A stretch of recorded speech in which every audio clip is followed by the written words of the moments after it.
Et bonjour à toutes et à tous, il est 8 heures. Bienvenue au Crypto Café, là où l'info éco, la macro et les cryptos se croisent chaque matin.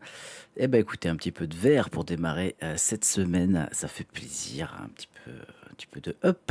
Malgré tout ce qu'on a pu entendre encore une fois ce week-end, ça bouge bien, un petit retour de volatilité. On va débriefer tout ça, c'est parti.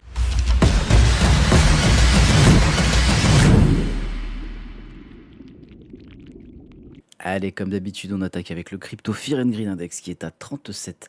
Ce matin, on est à la limite pour revenir dans la normalité. Enfin, est-ce qu'on va en sortir après toutes ces semaines passées vraiment dans cette peur? On était remonté rapidement dans le neutre en janvier, mais sinon, bah, depuis octobre quasiment, on ne fait qu'osciller dans la peur et ça fait quasiment 6 mois. Ah bah non, ça fait 6 mois, ça fait 6 mois qu'on est dans cette tendance baissière. Donc, ma foi, écoutez, on verra ce que ça dira, mais peut-être enfin une première lueur d'espoir pour le marché.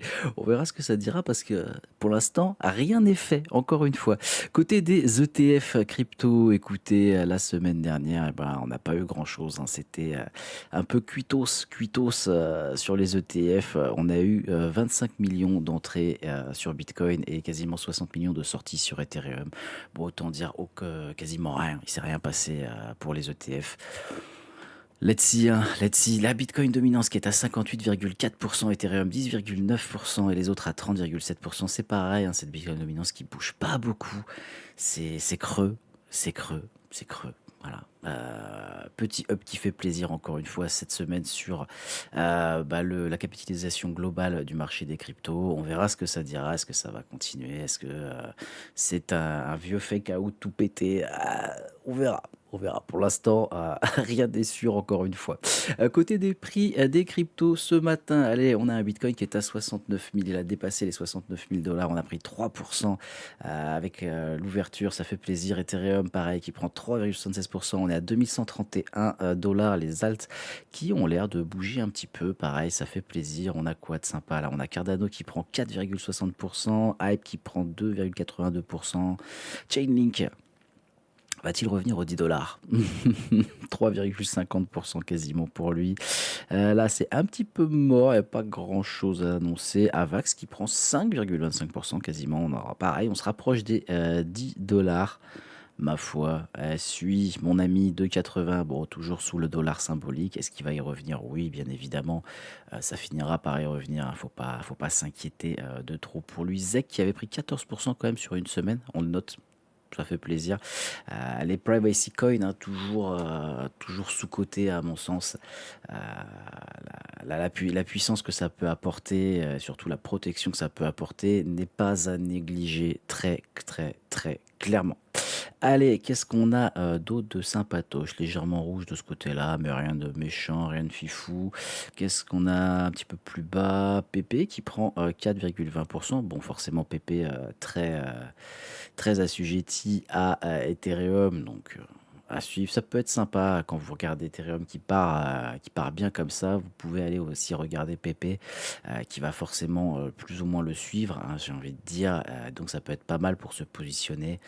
Si vous êtes légèrement en retard sur Ethereum ou quoi, ok, ça peut être toujours pas mal si vous faites du trading un peu agressif, tout simplement. Allez, sinon, bah écoute, il n'y a rien de trop. Ah si, Algo, c'est vrai que j'en ai parlé hier soir aussi avec Crypto GRM, 48% sur la semaine, c'est à surveiller, hein, Algo, c'est une bonne crypto, à mon sens, pas à garder à long terme, hein, bien évidemment, mais pareil, si vous faites un petit peu de swing ou quoi, ok, c'est pas mal parce que il a des très très bons rendements, surtout quand il part sur des montées assez agressives comme ça.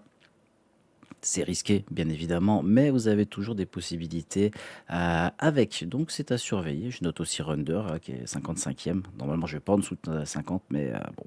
13%. À noter. À noter, c'est pas mal. Allez, côté du calendrier économique et le secteur traditionnel, aujourd'hui, on aura l'indice PMI non facturier de l'ISM qui est attendu avec une légère baisse. Est-ce que ça va être bon? On va voir, on va voir. La semaine dernière, les résultats étaient pas trop mal au niveau du marché de l'emploi, mais pour le reste, c'est vraiment pas top, très clairement, hein. Les fissures se sont encore creusées. Encore une fois, le marché de l'emploi est souvent le dernier à céder quand il se passe des grosses choses sur le secteur économique, on va dire. Donc, à surveiller. Mercredi, très, très, très important, on aura la minute de la Fed, le fameux compte rendu du FOMC. Donc, on va avoir un petit peu toutes les infos de ce qu'ils vont se dire. Encore une fois, bon, bah, pas de baisse des taux jusqu'à juin, vous le savez, vous avez vu la vidéo. Maintenant, c'est jusqu'à septembre pour moi. En tout cas, c'est affirmé jusqu'à septembre dans ma tête. On verra encore une fois les résultats. Jeudi, on aura les PCE Core mensuels, les PCE Core annuels. PCE Core mensuels qui sont attendus en neutre et PCE Core annuels qui sont attendus avec 0,1% de baisse par rapport au précédent. Ça, je n'y crois pas du tout. Let's see, encore une fois, les prévisions sont assez dures à faire au niveau de l'écho avec tout ce qui se passe, hein. C'est assez complexe, donc on va pas trop se prononcer, mais en tout cas, si on a réellement cette petite paix, ça pourrait être très très intéressant pour nous sur le marché crypto. Si on est au neutre ou si on est à la hausse, bon bah évidemment, vous savez à quoi vous attendre. Tout simplement, PIB trimestriel qui est attendu en neutre, pareil à 0,7%. On a les inscriptions hebdo au chômage qui sont attendues en hausse. Pas d'énormément, mais quand même sur une hausse, donc ça peut modifier pas mal de choses aussi. Côté vendredi, les IPC mensuels, les IPC core et IPC annuels. Alors là, par contre, c'est autre chose. On attend une très très grosse hausse. Alors, est-ce que c'est voulu? Est-ce que c'est fait exprès d'attendre autant de hausse sur les IPC? Je pense que oui, bien évidemment, avec tout ce qui s'est passé, etc. Je pense que oui. J'espère que les opérateurs se sont pas plantés, parce que s'ils se sont plantés et qu'on est sur des hausses supérieures à ce qui est annoncé, là, ça va faire très mal. Ça va faire très très mal. 1% sur les IPC mensuels et 1% sur les IPC annuels, c'est pas bon. C'est clairement pas bon du tout. Je vous le dis, ce n'est pas bon du tout, du tout, du tout. Ça, ça peut être un facteur très très aggravant pour les marchés financiers, hein. Ça, c'est costaud. Donc à surveiller, parce que moi, j'aime pas. Très clairement, j'aime pas. Allez, côté des news un petit peu. Alors, Trump qui jure l'enfer pour l'Iran si le détroit reste fermé. On a tous vu passer le message. Bon, Coin a parlé avec Donald, Donald a parlé avec Trump, Trump est revenu voir Coin. Tout simplement. Il s'est toujours pas mis d'accord avec lui-même. Un coup, c'est cesser le feu, un coup, c'est la guerre, un coup, c'est il me casse les couilles, un coup, c'est vous allez ramasser comme pas possible. Démerdez-vous avec le détroit d'Ormuz le lendemain. Vous allez rouvrir le détroit d'Ormuz. Ouais, il commence à nous faire chier vraiment. Mais là, malheureusement, bah, c'est encore. C'est encore parti en freestyle. On verra, on est lundi, c'est demain le dernier jour de l'ultimatum qui devait être de 48 heures, puis qui était de 7 jours, puis qui a encore été prolongé. Enfin bon, c'est n'importe quoi. On a Axios qui rapporte que des médiateurs discuteraient d'un cessez-le-feu de 45 jours. 45 jours, ce qui pourrait signifier clairement un retrait des troupes. Enfin, moi, j'y crois pas du tout, très clairement, hein. On verra ce que ça dira. Ça serait bien évidemment une très bonne chose pour le côté humain, tout ça, mais là, là vraiment, ça pue. L'avion qui avait été abattu, donc les deux pilotes ont été récupérés lors d'une opération commando. Alors attention, là, ça veut dire qu'il y a bien eu des troupes au sol pour aller récupérer les mecs. Est-ce que c'est considéré comme un début de soldats au sol, etc. Non, c'est vraiment une opération de récupération des personnes. Donc c'est pas non plus une dinguerie, mais apparemment il y a quand même eu un peu de casse. Il y a quand même eu un petit peu de casse. En attendant, ce que je sais, c'est que l'Iran a quand même pas mal matraqué ce week-end. Là, c'est des infos qu'on va pas forcément voir un peu partout, mais c'est des infos que j'ai en interne. Donc ça a quand même pas mal tapé aux EAU, ça a quand même pas mal tapé au Qatar. Let's see ce que ça dira. Est-ce qu'il y aura réellement la pluie de l'enfer, ou est-ce qu'il y aura une accalmie? Franchement, ça sert plus à rien de faire de la prédiction là-dessus, puisque du jour au lendemain, voire d'heure en heure, on a tout et son contraire qui sont annoncés. En tout cas, c'est quand même à suivre avec pas mal d'importance, puisqu'à tout moment, on nous annonce que c'est fini et là, il y a tout qui repart à la hausse, et à tout moment, une heure plus tard, on nous dit non, non, il n'y a rien qui est fini, là, cette fois, on y va. et il y a tout qui se repète la gueule dans tous les sens.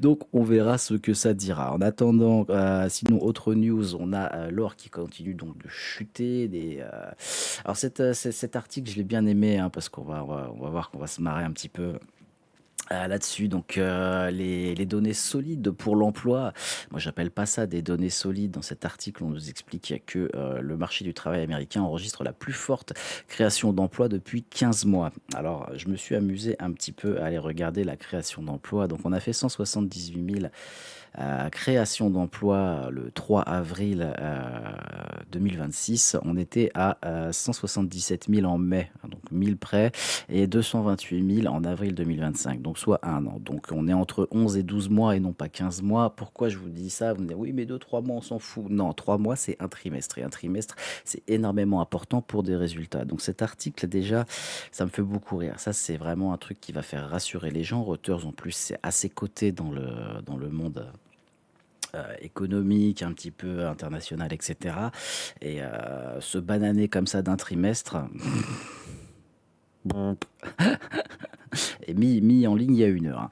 Donc ça me fait un petit peu rire. Enfin bon, c'est pas non plus ce qui va faire changer beaucoup de choses. C'est pareil, hein, on nous,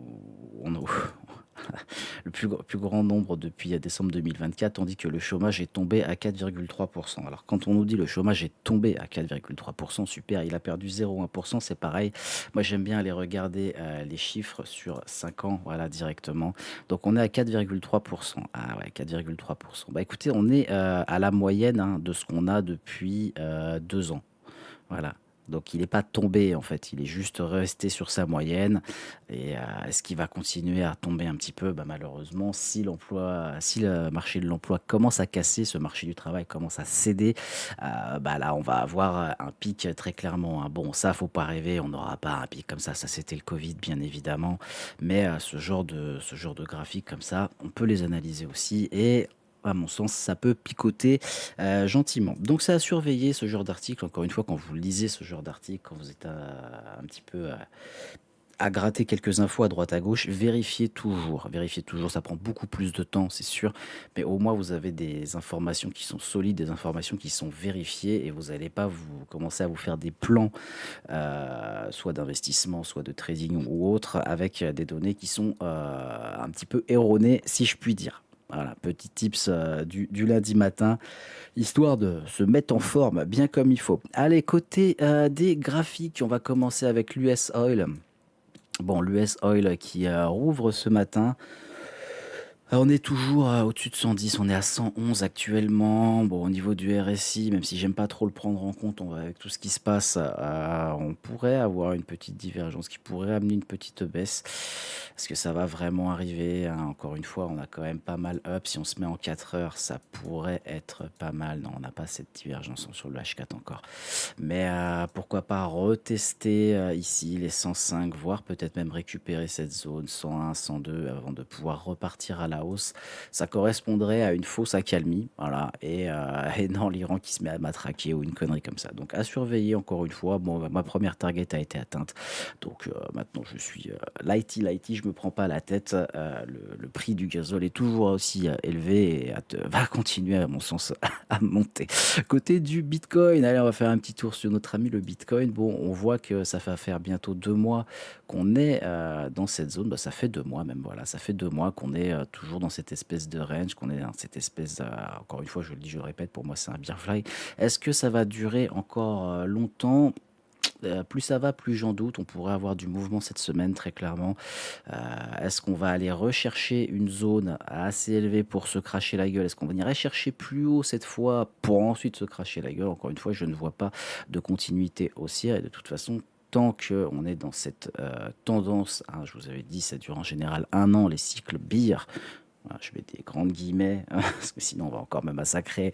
Non, on est dans cette tendance baissière depuis 6 mois en général, ça dure 1 an, on est à la moitié. Il faut savoir que dans les 6 derniers mois de ces cycles baissiers, on a quand même moins de volatilité, les baisses sont moins importantes, mais on a surtout une lassitude qui s'installe avec de temps en temps un mouvement qui peut faire espérer et puis qui crache pour ruiner les derniers espoirs. Ah, c'est le fameux désespoir, le fin fond du fin fond. C'est buy the deep, mais where is the deep? Très clairement. Donc on verra.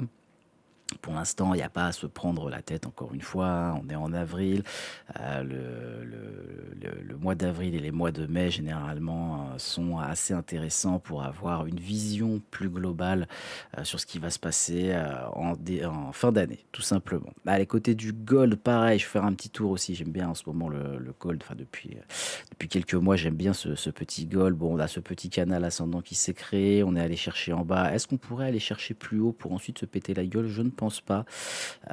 Selon pareil, encore une fois, ce qui va se passer, sur le côté, géopolitique, on verra, cette baisse, bon, toute cette chute qu'on avait eue ici aussi, hein, c'est la mise à jour, hein, entre guillemets, entre la version physique et la version papier.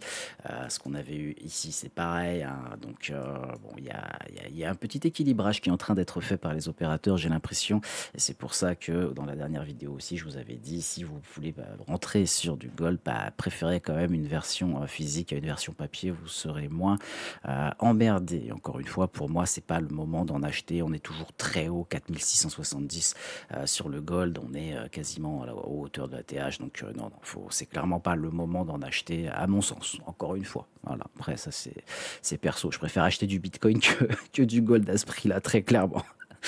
Voilà, tout simplement. Dernier petit graphe ce matin, allez, c'est Ethereum qui continue de suivre le petit plan, que je vous avais mis. Donc, à voir ce que ça va donner.